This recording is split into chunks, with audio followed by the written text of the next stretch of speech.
What did the daddy buffalo say to his child when he dropped him off at school in the morning? Bye, son. See, this one works because bye, son, but you also call a buffalo a poop.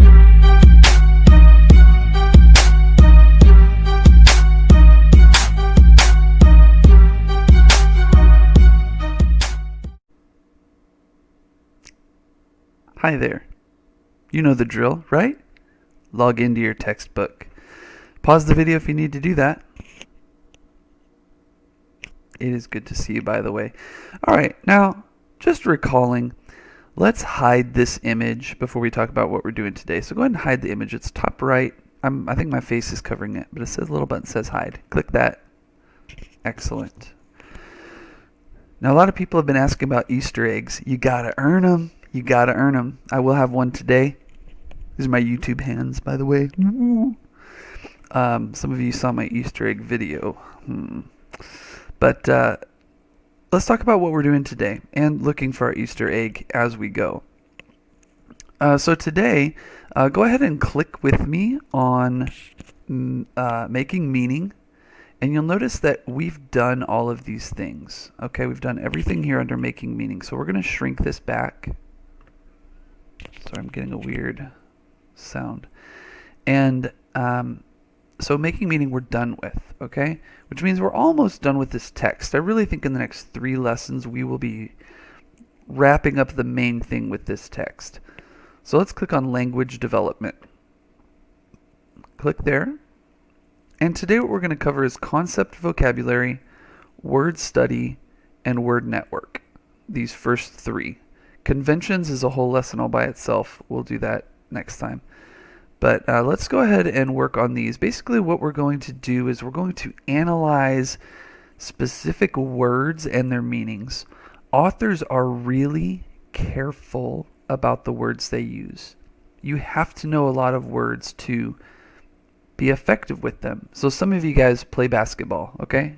In basketball, you know, somebody who doesn't play basketball, they can look at it and go, oh, dribbling a ball, that's easy. You just bounce it up and down with your hand. And you're like, wait. Like a 2-year-old, well, maybe not. Maybe a 3-year-old can do that. A 3-year-old can bounce a ball up and down with its hand. But that doesn't mean that's going to be a good basketball player. There is so much more to dribbling the ball besides bouncing it up and down with your hand. You can go between the legs. You can go fast. You can go soft. You can go behind the back. You can dribble while you run, dribble while you do a cross-up or whatever it's called. So there's so many different things.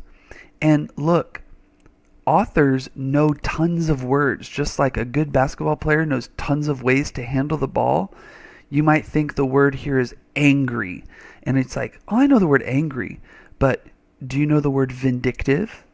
Maybe vindictive would be a better word than angry in that situation.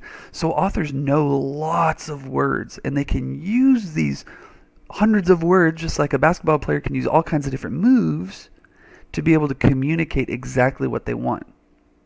So in this story, we're going to look at some of those very specific words, just like very specific ways of dribbling the basketball.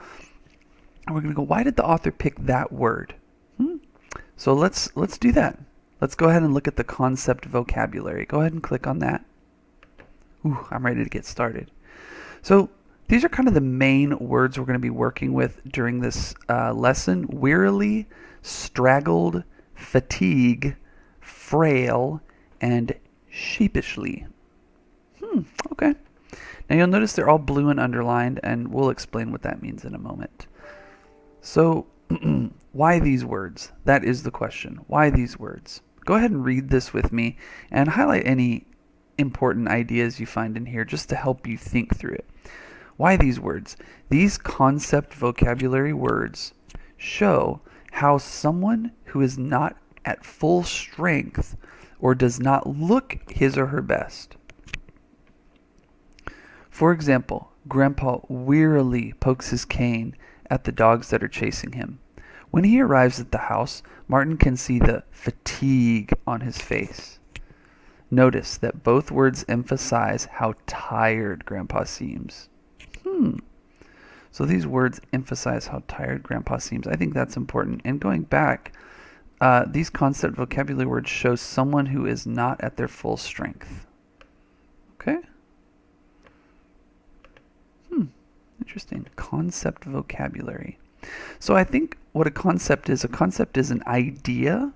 And when we talk about like a concept in a book, it means what's the main idea? What's the main, concept. It's the main idea. So concept vocabulary, what's the main idea these are conveying? So let's keep going here. So we have some problems to complete in this section. Problem 1 and problem 2. Problem 1 says, how does the concept vocabulary, that's this stuff right here, these are the concept vocabulary words, how do those words sharpen the reader's understanding of Grandpa's state of health and his appearance? Okay, so how does the vocabulary sharpen the reader's understanding of Grandpa's health and his appearance? So what do these words tell us about his appearance? How do these words communicate extra to me? So you might say, Mr. Fairber, like scroll back up with me. Mr. Fairber, how am I supposed to know? I just see the word wearily. Maybe you know what that means and maybe you don't. But you certainly don't remember where it is in the text. So how would I know what this affects? What effect this has on the reader? Well, we can actually click this. Go ahead and click it one time. Click. And yeah, it brings up the highlight thing, but at the top there's this thing called glossary. Glossary is like a bank of words. So let's see wearily here. Click this. Boop. Oh my goodness. So over here in my text, it highlighted the context for the word, and it gives me a definition, tiredly. It also gives me the pronunciation. When we see words in all capitals with a pronunciation, that tells us we emphasize that syllable. So here are the syllables, wearily. You emphasize this one though, so you say wearily, wearily. And it's an adverb. ADV means adverb, and it means tiredly. What's more, I can actually click play and listen to someone else speak this. Let's listen. Wearily. Ooh. Adverb. Tiredly. Okay, cool. Hope you heard that. So now I have context. So let's read the context. Then I got mad when I saw how the yippy dogs were growling and nipping at the old man's baggy pant legs, and how wearily he poked them away with his cane. So Grandpa's being essentially attacked by dogs, and he's just like tiredly poking them away with his cane. So that idea right here, this idea, let's go back to my question. How does this concept vocabulary word sharpen our understanding of Grandpa's state of health and his appearance? The man's being attacked by dogs, and he's tiredly poking them away with his stick. He's just like, as being attacked. What does that tell us about him? Yeah, he's not doing too well. He's not. What I'd like you to do is go back and check the context for all of these other verbs in the glossary. Straggled, fatigue. Look at the definitions, look at the context, and go, okay, what do these words tell us about his state of health? And you're going to put this in the notebook. Remember to restate the question in your answer. These words tell us that Grandpa is what? Because why? Okay? So go ahead and do that. Pause the video here. Okay, you're back.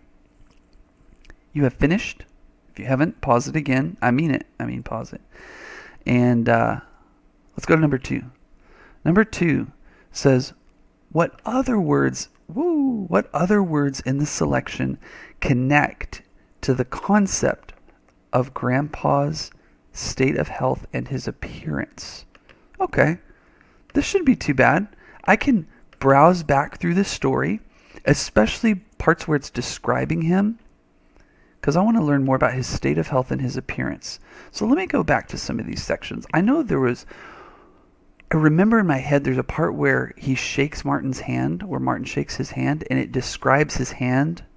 So let me go back there and see if I can find that. I think it's up near the beginning. It's right where the dogs were. All I could do is stand there. The whole neighborhood was watching and shake. Oh, it is right here. Paragraph 12. Shake the leather brown old man.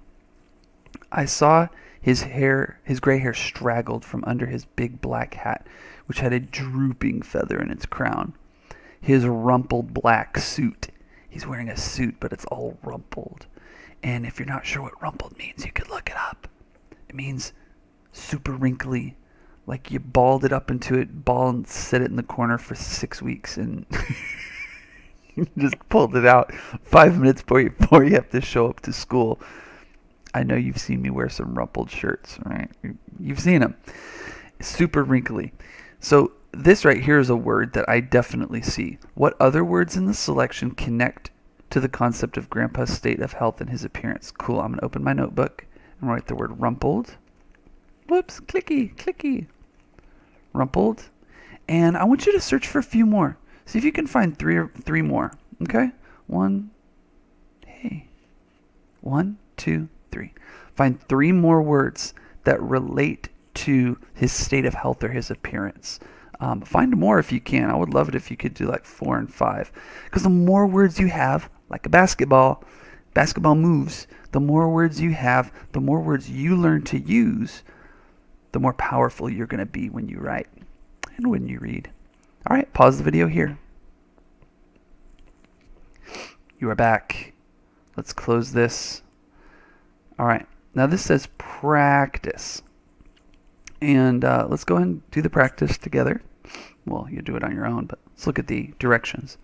The concept word appears in the medicine bag. Cite textual evidence to support your answers. Use each concept word in a sentence that demonstrates your understanding of the word's meaning. Okay? Easy. So like our first word is what? Concept, vocabulary, wearily. And I looked and found out that wearily means tiredly. Wearily. So I'm going to write the word and put a little hyphen there. And I'm going to use it in a sentence. I wearily typed my answer at 10 p.m. on a school night. I understand what wearily means. It's an adverb. So it describes a verb. My verb is typed. That's something I did. And wearily describes the way I typed my action. All right, go ahead and do that with the rest of these concept vocabulary words. And come back when you're done. Pause it here. You done pausing? Good. You should have finished all of those. And now, part 2. With the partner, come up with an antonym. A word with the opposite meaning for each of the following words. Wearily, frail, and sheepishly. So, that's only 3 words. Come up with the opposite of them. How would Grandpa seem different if the author had used the antonyms to describe him instead of the original words? So, wearily means what? Tiredly, okay? So what's the opposite of tired? We come up with a couple different things. I think about energy. So energy, but energy is a noun. So I need another adverb. So how would I describe like running energetically? Energetically. Usually adverbs end in ly. So think about that. Energetically might be one. That's an antonym. It's the opposite. Or maybe it could be excitedly. What else? I'll let you think of some more. Okay, go ahead and work on the other words here. Wearily, frail, and sheepishly. Find some antonyms. Come up with some. And then, how do you think Grandpa would seem different if we use these words to describe him? Okay, so answer that question here as well. So type out your words, your antonyms, and the question. Pause here. You back from pausing? Good. I have an Easter egg for you. You ready for this? My glasses are Perry Ellis. I want you to walk up to me. You can do it now. I mean, you can pause now and take a break. Take a little 2-minute break, get up, stretch your legs, and tell me, Mr. Fairber, are those Perry Ellis glasses? And I will say, why, yes, they are Perry Ellis glasses. Thank you for asking. And I will sign your ticket, okay? So it's going to be cheesy, but you got this. If you need to pause the video and do that now, take a little 2-minute break, I'm good with that. Okay, welcome back. So I'm going to go ahead and shrink this section, concept vocabulary. We did that. We're still going to do word study and word network today. So word study. Go ahead and click word study and read the directions with me. Again, highlighting any parts that you need to remember or parts that seem very important. Animal words. In the medicine bag. Let's make sure. Yep. In the medicine bag, the narrator describes Grandpa as sheepishly admitting he was lonely after his family finished their visit and drove away from the reservation. Grandpa is acting like a sheep.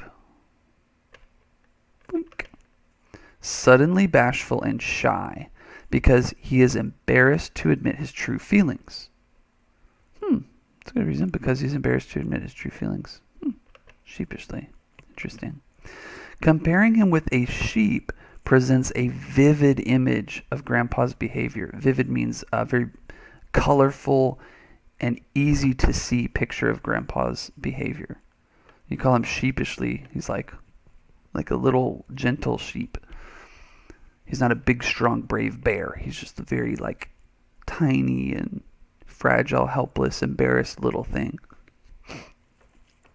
There are many words that acquire their meanings from the characteristics we associate with certain animals. Okay, so many words get their meanings from the way we consider animals to be. Guess the meanings of each of the following words based on the characteristics of that animal. Ooh, okay, so open up your notebook, and we have the word doggedly, bullheaded, lionize, that's a great word, and elephantine. Elephantine. I think I spelled it right. So we're going to guess what these mean. Doggedly, what is a dog like? A dog is very loyal, so maybe loyally? I'm not sure. I'm going to guess loyally. What about you? What do you think? I don't know. What about bullheaded?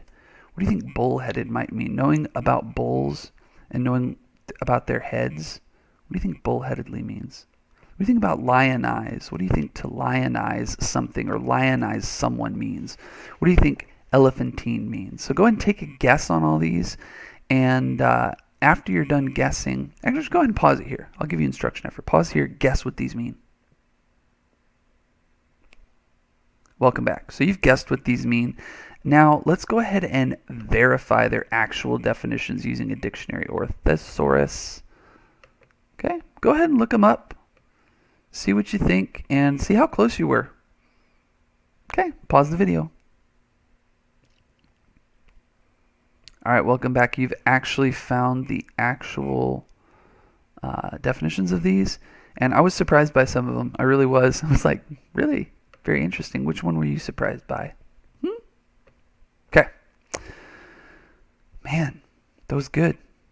Easy. Let's work on the word network. I'm going to scroll up here just so you're not confused. So we did concept vocabulary already. We're done. We're done with word study. Now we're going on to word network. Add words related to the topic of rites of passage from the text to your word network. Okay. Highlight. Rites of passage. So, what is a rite of passage? What is a rite of passage? We've talked about rites as rituals, R-I-T, meaning like a ritual. It's a thing that is like a tradition, and passage means things are changing, right? Passage, it's like Passage is a way to something or a way through something. So a ritual that shows you're going through something, a tradition that shows you're going through something. What are words that relate to the topic of rites of passage in the text?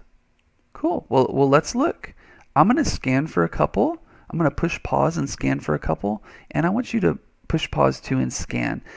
Just take a brief look and see what you find, and then we'll come back and compare notes. Okay? Don't look forever. Just scan. See, like, what do any of these have to do about growing up or things changing or becoming older or rituals or traditions? Okay? So pause here and take a look. We'll compare. Pause. All right, you are back. And here's what I found. I found this word. I went straight to the end of the story because in my head I was like, I think if there's anything about growing up or rites of passage or rituals, there's a whole part where Grandpa talks about traditions and dreams and everything. So I went right to the end and I started scanning around. And I found this phrase, the sacred sage. I'm going to put it in green so you can see. Sacred sage. And he actually mentions this a couple times. Again, sacred sage. Sacred means very holy and special. Very, very special. And almost like superhuman or like spiritual in a way. So sacred, and I think about rites of passage. When we talk about rituals or things or big traditions, sacred is an idea that has to do with that. It's like, this is a big deal. It's a big deal. And you don't make fun of it, and you're not loose with it or like, oh, whatever. It's just a bag, Grandpa. That would be totally wrong. And so this word sacred. So for me, I'm going to put the word sacred here. You go ahead and put any other words you find. See if you can find another 3 words. 1, 2, 3. Besides sacred. And yeah, cool. Pause the video here.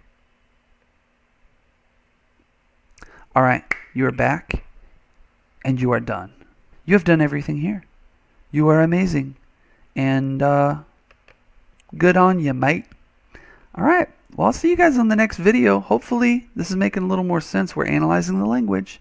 And just like a little basketball, we're getting really good at seeing the important words the author's choosing. Bye-bye.